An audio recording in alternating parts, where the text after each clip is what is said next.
Cats and dogs. I once had a cat who listened about as well as a doormat. As most cats are apt to not listen whether you beg or snap your fingers to get them to come to your lap.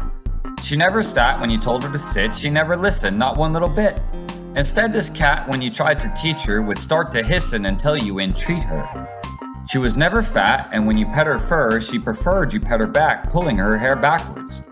She liked to look rough and always came across tough, but to see her with the dog would show her bluff. In her disapproving eyes, you could always see the love. She did like to chase, and the dog liked to race. She would slap him in the face to see if she could outpace how fast he could run until she could find a hiding place that he couldn't fit, being too big for the space. Over time, which sometimes takes so long, I'm sure the cat did learn a few things from the dog. The dog liked to play catch while she was busy chasing frogs. It was hard for the dog to snatch anything from balls to logs. He was a smaller dog, you see, with short stubby legs and big clumsy feet. The dog loved to beg, as hounds love to eat. The cat taught him instead to whimper very gently and force his head under your fingers cutely until when he wanted to be fed, lulling you into a false sense of security. The cat taught him to wait because she thought when the things he chased finally stopped, he could get them caught wherever it was they lay. She taught him how to sneak and try to steal off people's plates. The cat taught him how to peek without out the cake. She taught him how to beg every time he wanted a pet in a way that wasn't whiny so that humans wouldn't be upset, with the nudges that were tiny so that humans would tell him to be quiet less.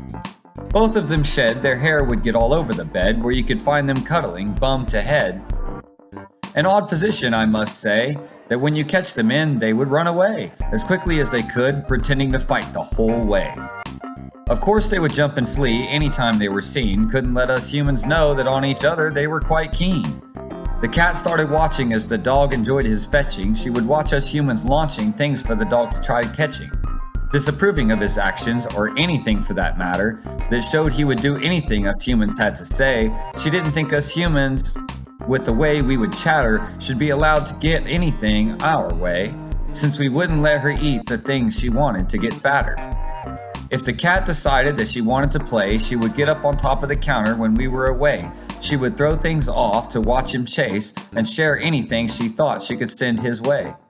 It wasn't just the dog the cat loved to chase. The dog couldn't understand why she would chase meaningless things. The types of things that couldn't be caught, the types of things you couldn't just fling. Sometimes things that couldn't be seen anywhere but in her own imaginings. The cat chased lights which appeased her greatly. You know, little lights that shine on a spot like small pointing lasers. I'm sure the dog constantly teased her lazily, not understanding why a spot drove her to act so crazily. He thought it ridiculous, the things that she sought, as she chased the things that pleased her, whether they were real or not. The cat would get very frustrated. The light could never be caught. It seems knowledge they decided needed traded, so they got together somehow and thought. The cat taught the dog how to beg for what he wanted, while the dog taught the cat how it is that he caught everything that got launched, by making sure it was real before bounding off, so that never again would her efforts be botched. It made it hard for either to be taunted, that way they would never be haunted in their dreams of our hands holding what they wanted. I'm pretty sure he became her fan. He even taught her when he held the light in our hand. She stopped chasing the light and instead would turn on a... She would find the hand and turn on it with a fight that would terrify any man. Out of my hand, she would scratch the living daylights, which I'm sure she enjoys whenever she can.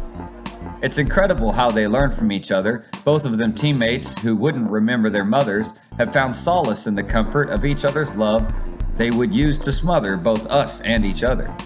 Compassion and coordination aren't limited to the brains that we hold, as my hand which has been bitten would be happy to had been told.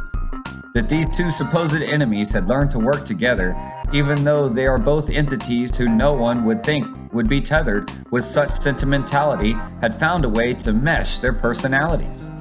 They still fight sometimes to see who is better, but now I don't know if they are friends or frenemies. It works for them as she let him and he let her be the best they could be for each other. They keep each other company, give each other comfort. Sometimes the strangest things to me are where happiness comes for others. The end. What did you learn from this story about compassion and coordination? Do you think the cat and dog had found a level of care and compassion in order to get along? Do you think if you showed care and compassion to others, you might find it easier to make friends? Coordination is about working together. Do you think by trading the things they knew and working together to get what they wanted, that they were able to do things they might not have ever learned to do if they were just alone by themselves? Do you think working with others can help you learn new things? Be the best teammate you can be. Be the best at being you.